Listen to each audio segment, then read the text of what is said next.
Hey guys, this is a topic I've been thinking about addressing for a while now. This video is going to be about how female guitarists are often rewarded for something other than musicianship, personality, and talent, and how this changes incentives, puts pressure on, and even suppresses more talented girls and guys. This video isn't hate, it's just an objective observation of what's been going on and the effect of that, rather than the criticism of individuals. So, with that out of the way, let's get on with the video. The incentive structure on social media.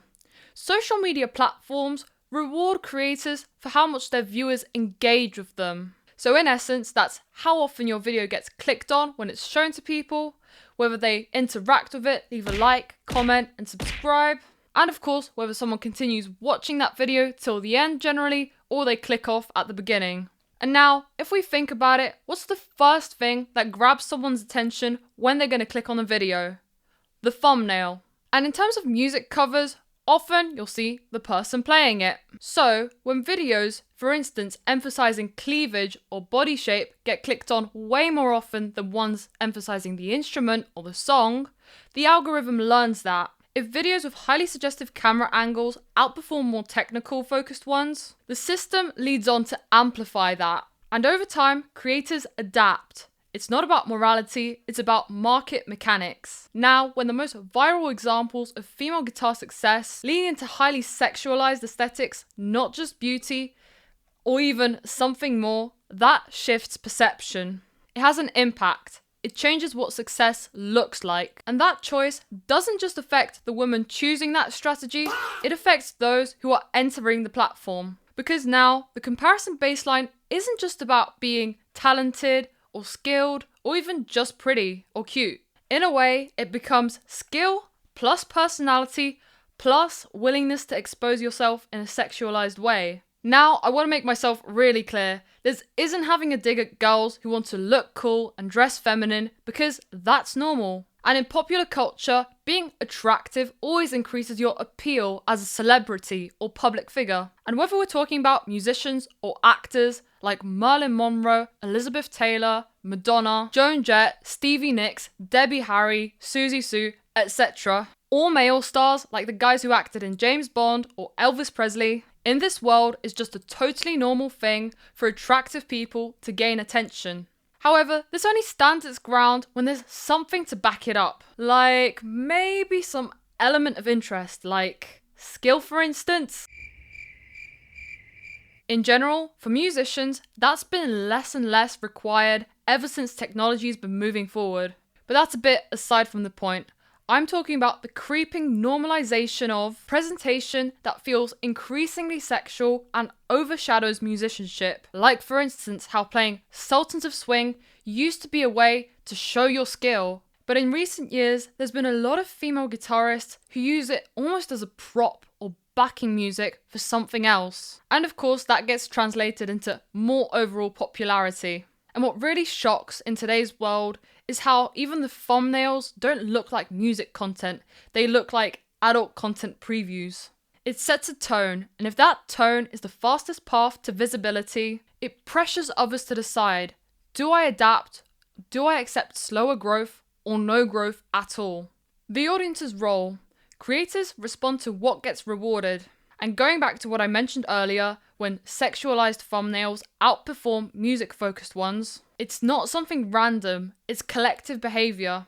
And although everyone's got different preferences and not everyone is just going to click instantly on a sexualized thumbnail, if it's getting promoted more, that means that YouTube sees that that's what the audience generally prefers to watch. Your click is your vote, and the algorithm amplifies that. So when some people might be asking, why do creators give into this?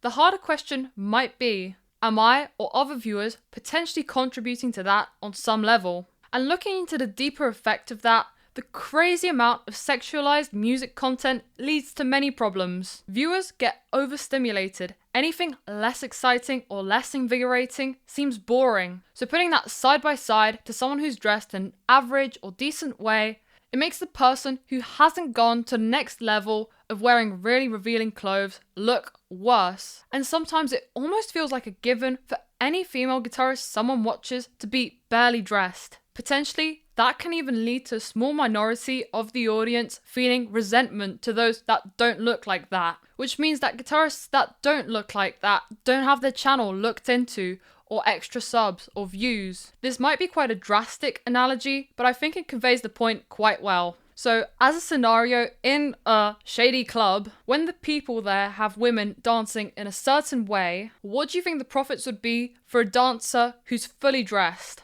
No matter how beautiful she is, do you really think she'd make any money? The answer's quite obvious, and that's how girls can feel on social media platforms, which is actually despicable if you think about it. Okay, in this part, I'm not going to be naming any names, but I'm going to read some comments from some ladies' channels, and I want you to think for yourself and ask, are these people watching them because of their skill or some interesting content in the video, or because of what they're wearing and how they look? In my next life, I want to be reincarnated as a guitar. Now I know why a guitar has curves. Men of culture, we meet again. Came for the jiggles, but stayed for the music. Just an angel on earth. Hearts. I can't focus. I just see watermelon. I'm not gonna read anymore because it's getting pretty cringy. But the thing I think people have to acknowledge is that we've got the platform, the creator, and the viewer. 3 parties. All of them play a role because in some cases, even if a girl does dress decently, she'll get comments similar to that. And yeah, getting inappropriate comments isn't nice, but it's life in a way, and you deal with it. Something really upsetting happens when all 3 contribute to the mess. If the creator dresses in an inappropriate way, viewers click on it excessively, and the platform promotes that because it's getting clicked on a lot, it just becomes an expectation. So it's clear to see what kind of barrier effect there is for those who don't conform. When a certain visual becomes the norm and expectation, what does that mean for a new girl entering the platform, for instance? When the top performing blueprint involves women dressing skimpily, then the barrier to getting good views is no longer musicianship. Upon entering the social media scene, a girl really has to ask herself, is she going to sexualize herself to that extent?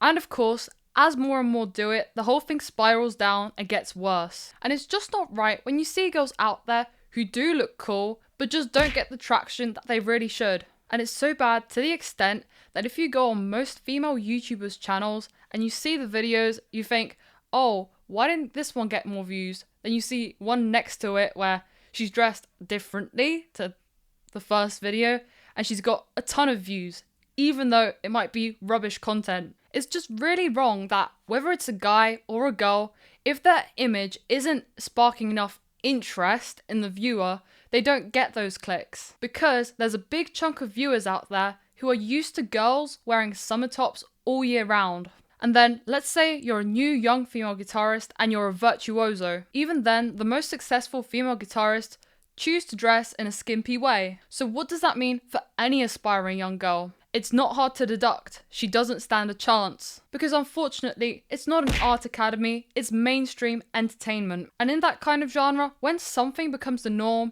it gets harder and harder to produce something surprising or shocking, as most YouTube videos like to title themselves. So especially with clothes, how far can it go before it gets really, really inappropriate? And going back to the idea of making something seem shocking, special, or different from others, that just becomes harder and harder. That's why ideally views should be based on some sort of merit. Skill or someone's personality builds depth and longevity. And although this is how social media kind of is, people should fight back against the shallow level of interaction between the creator and the fans. It's just the way that it's focused on instant gratification and very, very basic human needs is wrong. And for instance, because of this shallow world focused on that instant gratification, some YouTubers, like Mary Spender for instance, who's almost got 1 million subscribers, didn't look like she was able to garner more than 50 to 100 people at her live gigs. And those numbers are just my visual estimate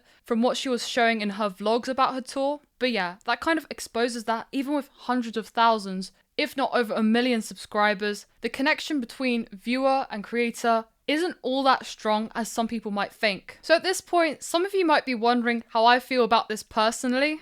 And to be fair, I really wouldn't want to get the negative attention or especially DMs that they might be getting. And I wouldn't really want to dress that way, as it isn't my style.